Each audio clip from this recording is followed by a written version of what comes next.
Stop overthinking. Because every time na tayo ay nagiging anxious, ang lagi natin kagad iniisip yung worst case scenario.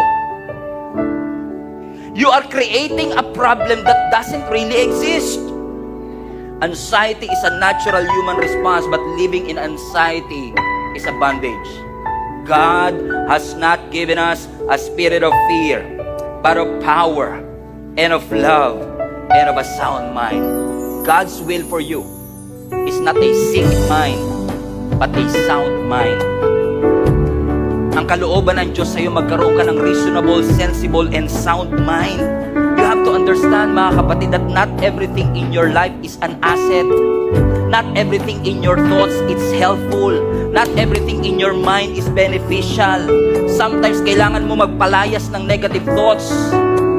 Kailangan mo magpalayas ng mga kaisipan na iniisip kagad natin, nagiging concerned kagad tayo sa worst case scenario. Hindi lahat ng nasa cellphone natin beneficial. Hindi lahat ng facts ay truth. So we have to have that sound mind, reasonable, para malaman natin ano ang dapat itapon, ano ang dapat i-consume. Ang sabi ng science, ang bawat tao daw po ay may average ng 7,000 to 8,000 thoughts a day. And watch this, yung iba, 40,000 thoughts a day. And this is surprising. Majority of what we think is negative.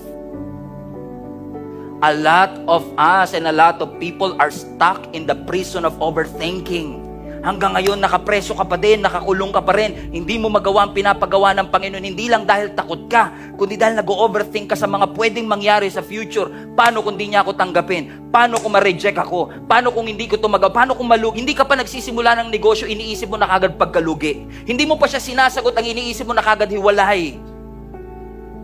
Nag-overthink ka, paano pag malate ako sa airport, iwanan ako ng eroplano? Pag nakasakay na, paano pag bumagsak to? And tinatawanan natin minsan yung ating illogical thoughts minsan, pero ang totoo, there are real people that I've encountered na meron talagang chronic anxiety.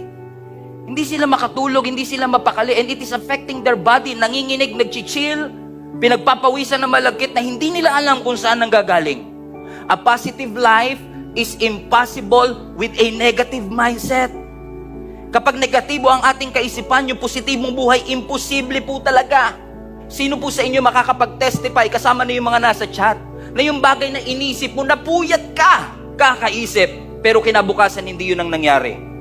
Because I have to check out ang lahat ng mga outputs, ang lahat ng mga kakahinatnan nito. At kakaisip natin ang kakahinatnan, hindi ka na nakapagsimula ng negosyo, hindi ka na nakapag-aral, hindi mo na nakuha yung course na gusto mong kuhanin, hindi ka na nakapag-serve in the first place. Analysis paralysis. And sometimes, because of overthinking, we are not present. We are not engaged. You cannot read the room because of your internal monologue. May sariling drama sa iyong kaisipan na hindi naman real life.